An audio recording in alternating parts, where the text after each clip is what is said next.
All right. This is Dino Delano. Good to be with you again.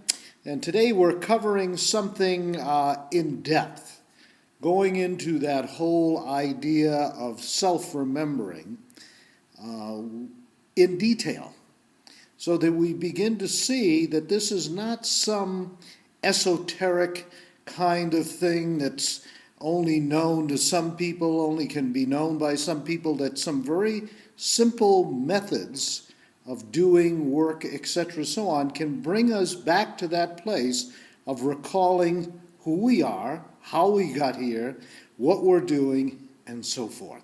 In other words, in that sense, the answers are within and they are attainable.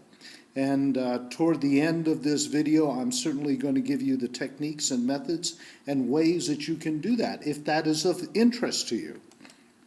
Who are you? What are you? I mean, that's a question that has probably been pondered on since the beginning of time in all kinds of ways. Socrates, Aristotle, and it goes on and on and on from there.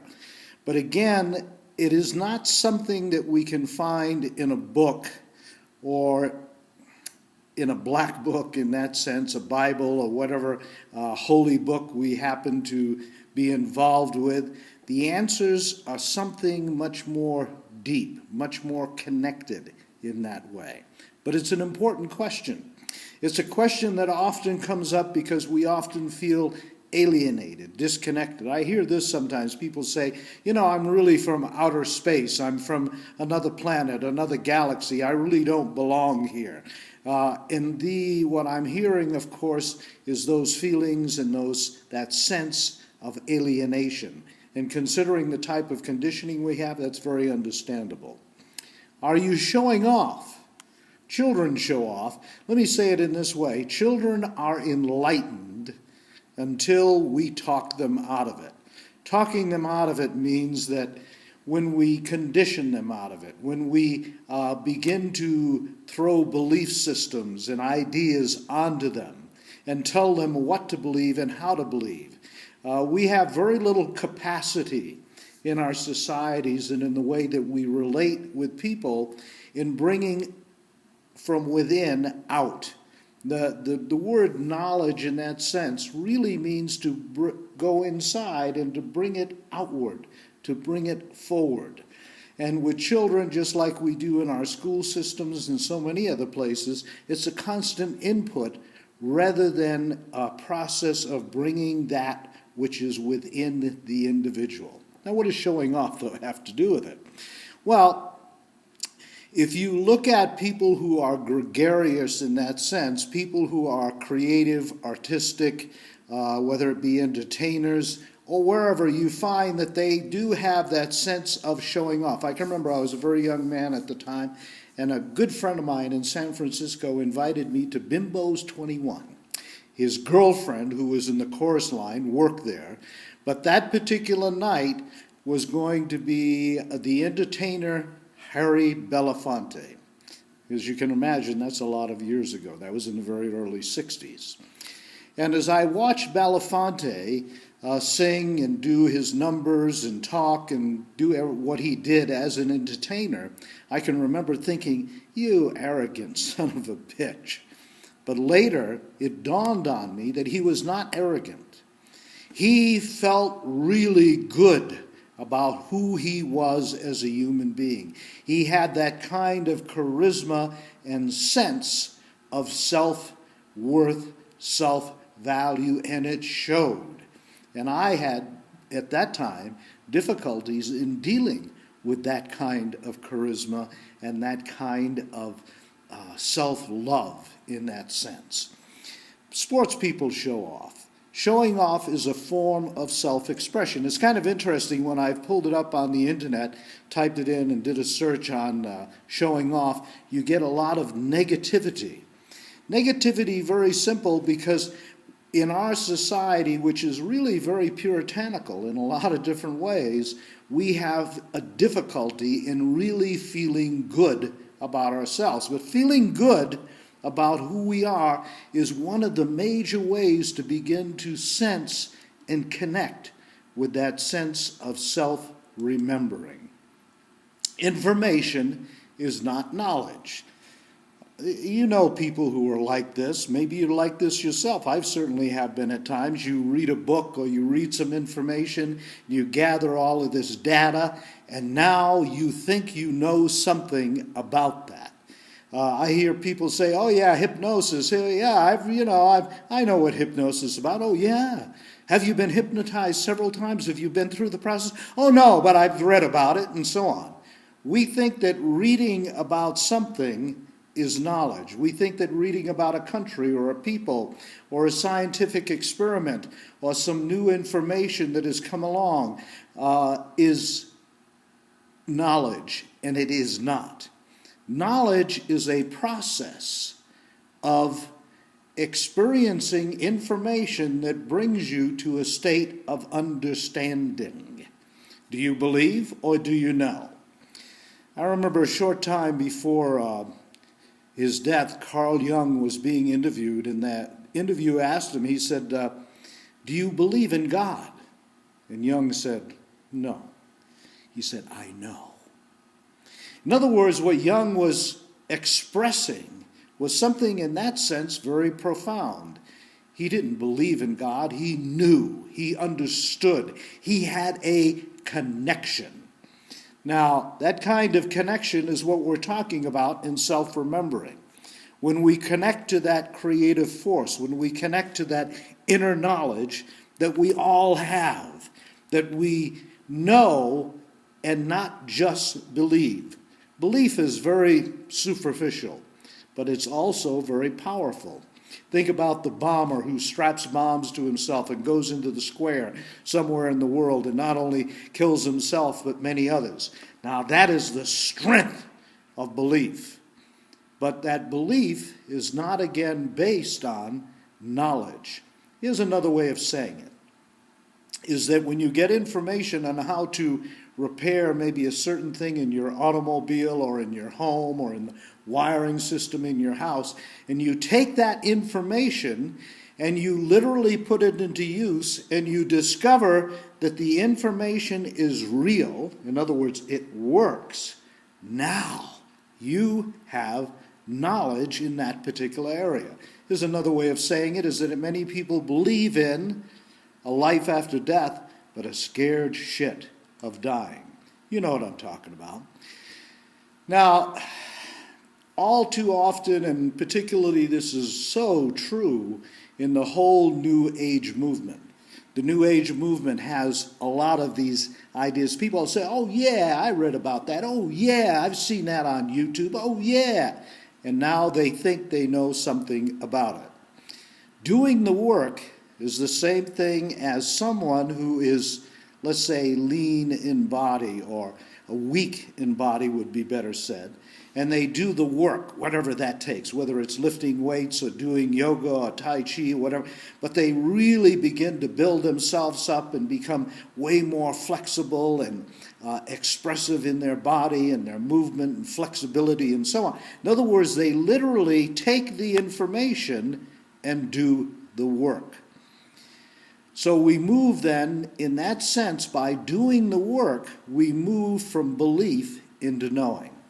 The other thing that is so terribly portrayed in the whole human potential movement is that this stuff is easy.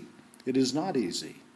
It is not easy at all, because we have been so conditioned, and much of our inner knowledge has been pushed aside, pushed away, and really covered in many ways with lots of fear. You have to remember that people who were psychic in the early 1900s, or probably more in the 1800s, were burned at the stake as witches. In other words, intuition was something to be feared. I can remember in my early days of teaching back in the early 70s and going different places in the world, and sometimes people saying that I was doing the work of the devil. Ooh. So we still have that puritanical form that is a part of, that controls so much of what we do and think. Most information is garbledy-gook, right? Well, like weapons of mass destruction, you get a tremendous amount of garbledy-gook. Garbledy-gook is just a my phrase for bullshit, right? You get a tremendous amount of this from the pharmaceutical companies to tell you what this drug can do and does do and so on. Again, much of it so much based on fear. And also the information that we feed our children and then we get out of the school system. Yeah, you have to remember that the school system is a government-run system. So government, in that sense, controls the information that is gotten. So if we want real information, it certainly is not going to be gotten from CNN or any of the media. What we get mainly there is sound bites and sometimes a glimmer of something real. What do I mean by real again, or truth in that sense? You're in a foreign city. And when I say a foreign city, you're maybe in Dallas or Houston or New York or Chicago. But it's a city that you're not familiar with, and you're going down the street and you've got, this address, and you ask somebody, you say, hey, do you know where this is? And they look and they go, you can maybe tell that they're not sure, but they say, oh yeah, sure, you go down this street, you take a left over here, right over there, and so on. An hour later, you discover that you're still not finding the place. In other words, you were giving misinformation. Misinformation leads us in the wrong direction. We're not functioning from a place of truth. We're not functioning from a place of reliability. And so much of the human potential movement also has a lot of that. We have people who read a lot of books and a lot of stuff, and now they think they have knowledge and they put it out there as though it were something of value that can actually lead you to some understanding. And in many instances, that is not accurate. Don't misunderstand me. There's also a lot of very good people out there doing tremendous work also. You have to pay attention to your intuition. You have to take a look at what this person is expressing and how they're expressing it. And is their information based on real experience? Information based on knowledge leads us to real practical experience. I remember the movie, which was fun, by the way, which was called Practical Magic. There is such a thing as practical magic.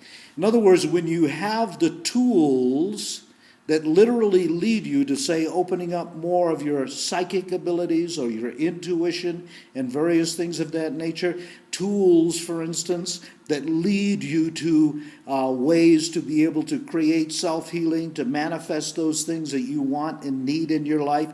When you have tools that are real, in other words, right knowledge, then it leads to practical experience, or in that sense, practical magic. Because magic really does exist. It is really a part of the whole nature of who we are. Think about it this way. It's like a lot of times people have difficulty in believing in, say, reincarnation. They think that's just so far out. Let me tell you, it's pretty far out to even have been born once. Never mind, several times. What do you identify with? So here now we come to this place where we can begin to understand how to get to that place of self-recall, self-remembering, of how we can connect. We identify very powerfully with the body. Well, if you have joy, if you have excitement, good sexual experience, you experience it what? In your body. So we really identify with that body. If we have pain or sickness or flu or some disease and we're suffering, boy, we identify with the body. So I think then I am my body. That's understandable because we are really very deeply connected with it. Then we go to mind. What is mind? Well, most of us believe or think, because of the way that we interact with mind, that is the data running through our heads. Some people then get involved in meditation, as an example, and in the process of meditation, the thought process begins to slow down, and they begin to recognize that they are not those thoughts because those thoughts are fleeting. They move from this to that and so on. then also a lot of times we begin to recognize that, wow, I'm not the same person I was when I was age 10 or 15 or 20. There's something that is the same, yes, but I believe differently. I feel differently. I act differently, and yet I am also the same.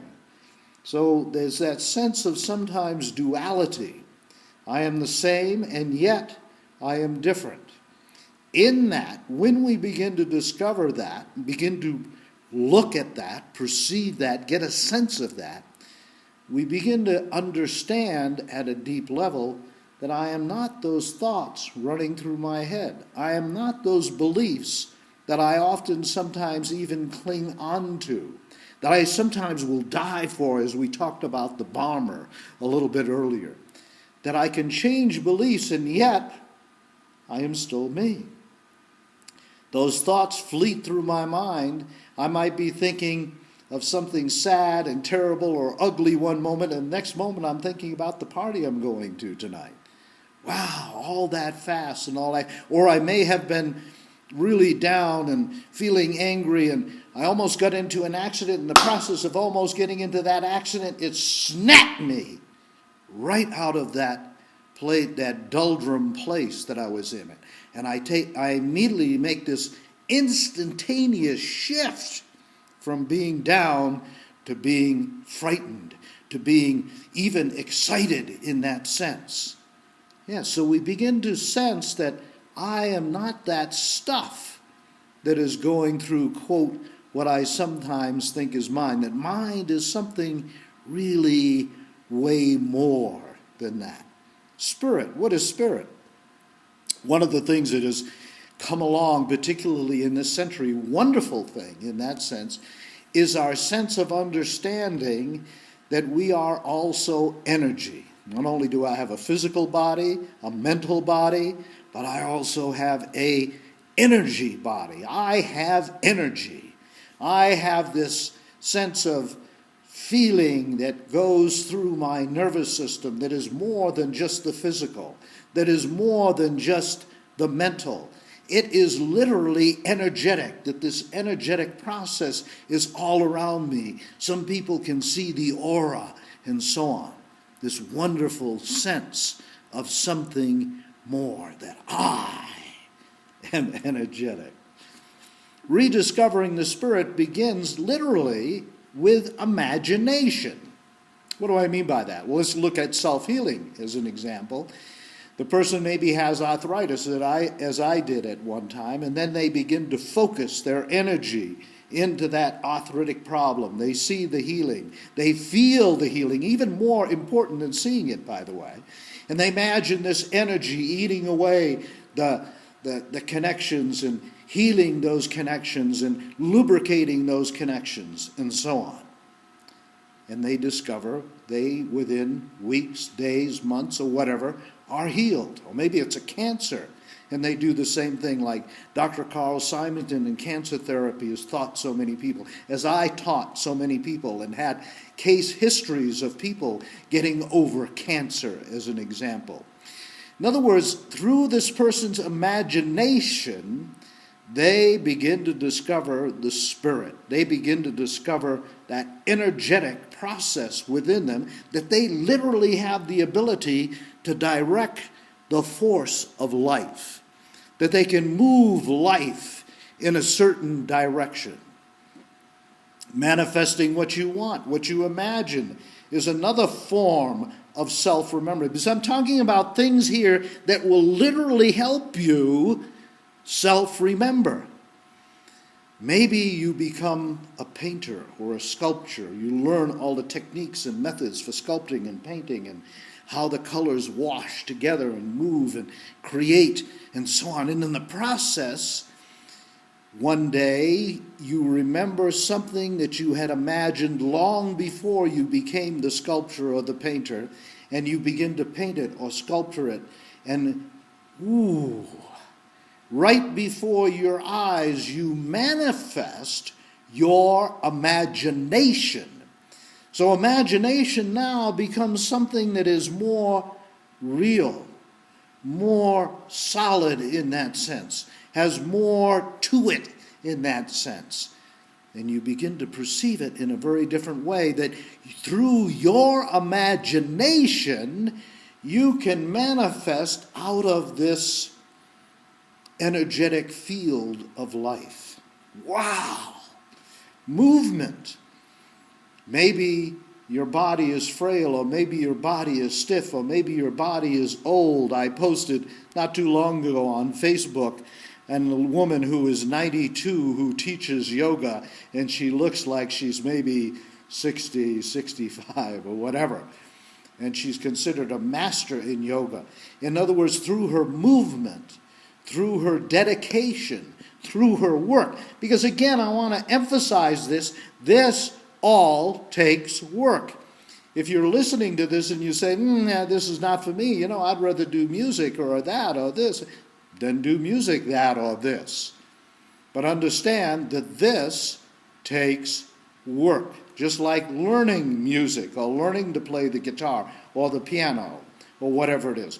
You have to, at some level, believe, sense, know, intuit, whatever, that this has some value to you, because that sense of value, that sense will give you a sense of passion and motivation and movement and the willingness to do the work. Because if you're not willing to do the work, then you can maybe become a pseudo-intellectual. I'm being a smartass, but what the hell, right? Yeah, what all I'm getting at is you will not understand this unless you do the work. Okay, discovering energy, directing energy is another form of understanding what the work is all about. We've touched on that all. But movement is that. Yoga is that. Tai Chi is that. All of these things will help you self-remember. How does yoga, how does movement or Tai Chi help you self-remember? Because you will begin possibly to remember, I'm going to help you out a little bit here, give you a clue here, that when you were a baby at age a year and a half or two, and you didn't have language skills yet, you see, we think that language is thinking, and language is not thinking. It is a form of thinking. Thinking is before language. Thinking is prior language, thought, and that sense of whatever. Because as a small child at age 1.5 or 2 or whatever, you begin to imagine yourself doing what you saw the people around you doing, walking. And through your imagination, you begin to make the interconnections in the neural field. You begin to send energy into movement, and you begin to make those movements. You begin to touch that chair, grab that coffee table, and move and walk, and so on. You don't remember how you did it, but that's what you did. In that sense, you were directing energy. That's what I mean by children oftentimes know more about self-remembering than adults. This question comes up a lot, and this is why I have it up here, and it's called karma. What about karma? Maybe I'm here to suffer, for what I did in a past lifetime. If you believe in past lifetimes. If you don't believe in past lifetimes, then you think you came maybe empty, and this is all there is, and so on. You don't come here empty. Self-remembering is a form of remembering things that you came with. Talents is an example. I started doing hypnosis at age 14. Can you imagine that? This was the early 50s. Age 14, and I grew up in a family that had no such beliefs. In fact, just the opposite of that. Okay? I would have thought to have been a devil at the time. Maybe I was. But you get the idea that someplace within me had a knowledge of hypnosis, and I was doing it with results right out here in the world. So it wasn't something just in my head. It wasn't pseudo in that sense. So we come with understanding. That understanding is right within us, from within, that we can bring out. And the more that we believe that, the more that we sense that, the more that we can acknowledge that, again, it blossoms even more so. not good or bad. In other words, whatever you came with as an individual is not good or bad, but you also came with your experiences. In other words, maybe you experienced a lifetime of being a nasty human being, a hating human being. And in the process of death, you begin to take a look, because what sometimes Buddhists might call the Bordeaux, where we go into that state and we begin to examine who we are and what we did and what we experienced. And in that process, you think, I would like to develop more loving personality, more loving being, etc. And you set up the circumstances, you set up the place who to be born with, and so on, and all of that. You have way more control and understanding than you really realize. That has to do with self-remembering. You see, it is not meant as a punishment.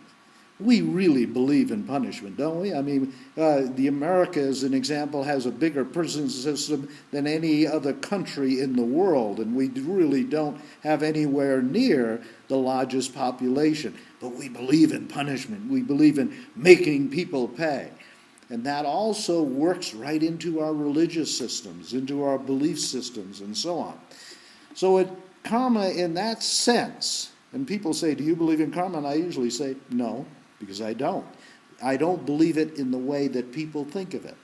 It is more like, at some level, in what we call the death process, or on the other side, we look and we say, well, I would have really liked to have learned this. I could really become better at this. I could really become better at that. So when you come into this lifetime, you set up the perimeters and the possibilities to learn just that. But oftentimes, when we believe it's a punishment, when we believe we have done something wrong, when we believe that God is after us, all this freaking nonsense that is taught by so many religions, that's a hook, by the way. Understand that. Show me the money. In other words, it keeps the money flowing in, and it keeps you and I hooked to that particular system of belief. When we let go of that idea of self-punishment, when we let go of those feelings of that I have to pay, then we also stop blaming. And when we stop blaming and we stop looking for the problem, we begin to say to ourselves, this is where I'm at. I have difficulties with money. I have difficulties in relating.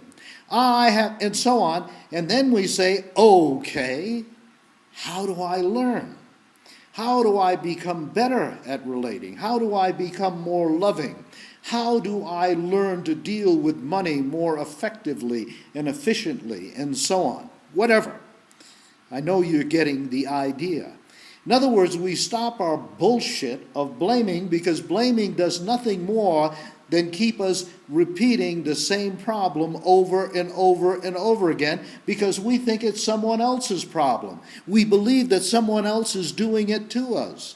Nobody is doing it to us. And when we get that, when we get that God isn't going to fix it, that it isn't going to be fixed by a pill or whatever, we start to do the work. Wow, there's that word again. God, Dino. I hate you. Yes, you got to do the work. That's what I said earlier. If this is not some work that you're interested in or worth doing, don't do it. Do whatever you do. Does that mean you're going to go to hell, that you're going to be a dumb suck, that you're never going to make it? No, of course not. The paths to understanding and self-realization are many. This certainly is not the only one. Self-remembering, past lives. Can you remember your past lives? Most people don't. Well, I'm going to remember my past lives, and you're going to go to a psychic now, or you're going to go to a book, or you're going to read this, someone's going to tell you, so on. Personally, I would never recommend any of those things that I just mentioned. Maybe a book might help, depending upon the book, of course. One of the major places that you can self-remember past lives is through the dream state. You've been dreaming all your life, even if you don't remember them. They're there. If you purchase a book which is called Dream Games by Dr. Ann Faraday, if you can still find one, it will teach you techniques and methods not only to remember your dreams, but also to decipher them from your point of view.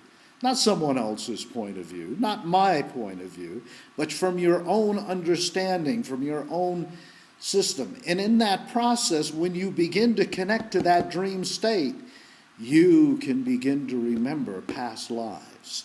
Now, there's some people who do hypnosis as an example, and through the hypnotic process help you connect with past lives. It's a very soft kind of directing. In other words, they're not telling you what the past life was, but they're helping you connect to it. It's a very wonderful kind of unfoldment and understanding that begins to happen. Remembering you are an energetic being. This can often happen through doing Tai Chi and movement. One day you wake up and you're doing your movements and you realize that, oh my God, this movement that I'm making, I am doing it through an energy body. I am directing energy. I am moving energy. Ooh! And you jump, you shift. Excuse me. You shift at that moment. Ooh! At that moment you have an eureka. You have an insight. You have a gestalt. It comes together and you now know that you are an energetic being. You don't believe it anymore. You know it. So what I'm hoping is that all of what we're getting into helps you to move from what? Belief to a state of knowledge, to a state of knowing. Directing energy through conscious awareness. In other words, you're not just making mechanical movements on the bench press or whatever. I'm not saying that that's bad stuff, so don't misunderstand me. What I'm saying is that yoga, Tai Chi, various kinds of forms, dance, cause you to be aware. You have to bring some awareness into the movement to be able to do it, to be able to portray it, to express it. Because that conscious awareness begins to connect you with self-remembering. It helps you to remember who you are, what you are. I'm not telling you who and what you are. I'm giving you the information of how you can get there. All right. Am I the energy or do I use energy? Ooh. Interesting question, isn't it? Am I the energy or do I use energy? Find out for yourself. Find out for yourself. You see, the joy of understanding comes from doing the work. Just like an artist who paints a beautiful painting. Wow, that comes from doing the work. Or the person who writes music, or the person who creates buildings, or the person who does numbers, or whatever, right? It comes from doing the work. The joy is in the doing. That is where the joy of life, or one of the major joys of life, comes from, right? Comes from the doing of it. You can discover a lot of methods and techniques that will help you along this path. In my book, Discover the Magic in You, it's chock full of information, methods, and techniques that will lead you along the path of discovery. But you will have to do the work. I did the writing, and the writing comes from literal experience of thousands of people that I worked with directly in workshops, and so on. All right, thanks for being with me. By the way, if this has been of value to you, please leave feedback. It's the only way that I know, it's the only connection that often I have with you as a person to help me understand, is what I'm doing of value? Is it worthwhile? Does it make a difference in your life? If you think it's just all horse puppy or manure, you can tell me that too. You see, even sometimes negative information is of value. But anyway, thanks for being with me. This is Dino Delano. Go to my website, by the way, coolsandhealing.com, and you can discover more about what's in that book. Thanks again.